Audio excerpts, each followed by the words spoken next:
गोटे पटे जदि देखा जे जीआरपी कन्स्टेबल सौम्य रंजन हत्या मामलें जितेबाला क्राइम ब्रांच तदंत करुच्ची 17 जन एपर्यंत गिरफ हो सारे कारण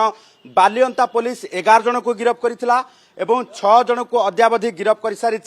क्राइम ब्रांच मोट 17 जन गिरफ हो सारी ए मामलें वर्तमान तदंत किभली भाबे आग को चली से संबंध में गत काली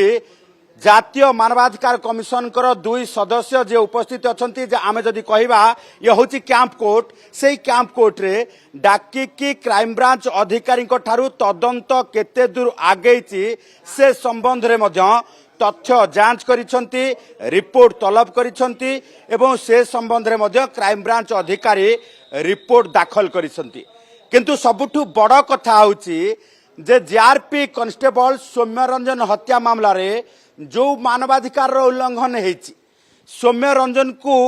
जो माने माड़ मारी हत्या कले जो भली भाबे अमनिष भाबे माड़ मारिले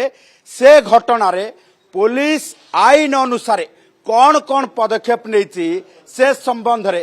पूरा ग्राउंड जीरो रु तथ्य बाहर करबा पाई जानिबा पाई घटना पछरे कौन रहस्य रहितला ये संबंध रे आज जातीय मानवाधिकार कमिशन रो सदस्य पूरा ग्राउंड जीरो को ओल्हेबे बालियंता थाना जिबे एवं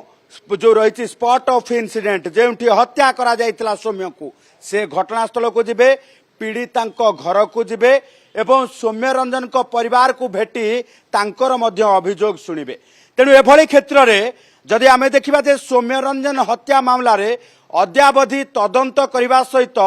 जो घटना को चपेई दि जाउछि जहाँ को लेकिन परिवार लोकों संदेह बढ़ी जहाँ को लेकिन सौम्य रंजन आत्मीय स्वजन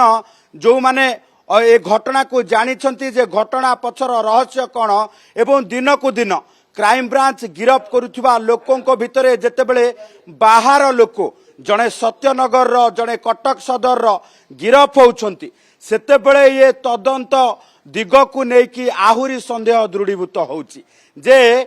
हठात ए घटना घटी जाई नाही सौम्य रंजन को हत्या करबा पाई भिड़ हिंसा ही गोटे मात्र कारण नुहे ये घटना पछरे गोटे विराट षडयंत्र अछि ये कथा को लेकिन बारंबार परिवार लोके अभियोग करुछंती ए घटनार पर्दाफाश ए घटनार सत्यासत्य सेतेबेले जना पड़िबो जेतेबेले जातीय मानवाधिकार कमिशन ग्राउंड जीरो को लेबे आ आज होछि सेही दिन जो दिन आज जातीय मानवाधिकार कमिशन को दुई सदस्य ग्राउंड जीरो को ओल्हेबा को जाउछंती आ ग्राउंड जीरो रे ओल्हेबा परे पूरा घटना दूध का दूध पानी का पानी हो जिवो आ सौम्य रंजन हत्या मामला भितरे कौन रही षडयंत्र ना वास्तव रे ये गोटे भिड़ हिंसा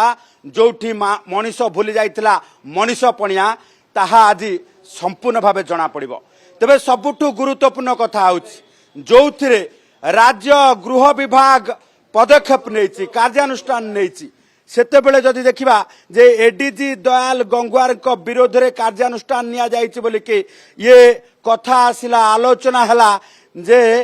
जीआरपी कांस्टेबल सौम्य रंजन को व्यक्तिगत कार्य रे लगौथिले घसा मोड़ा कार्य रे लगौथिले मानसिक निर्यातना दौथिले से अभियोग आधार रे दयाल गंगवार को एडीजी कम्युनिकेशन हटे की ओएसडी करिसंती राज्य सरकार एबे कथा होची एनएचआरसी पक्षरु दयाल गंगवार को भी नोटिस करा जायछि ए संबंध रे मध्य तथ्य आसी देबा पाई कुहा जायछि तेणु पूरा घटना को लेकिन ये घटना भितरे रहस्य कौन रही एनएचआरसी पक्षरु तदंत करा जाउछि पूरा घटनार रूपरेख कौन स्पष्टता कौन मात्र 4.9% रु आरंभ हो जाउछि गढ़ा मजूरी आज्ञा हां सिटी ज्वेलर्स आनी देछि गढ़ा मजूरी रो मूल्य मात्र 4.9% ता सहित सोना दर उपरे 2000 टंकार संपूर्ण छाड़ आज ही आसंतु सिटी ज्वेलर्स राजमहल स्क्वायर भुवनेश्वर सर्तवळी।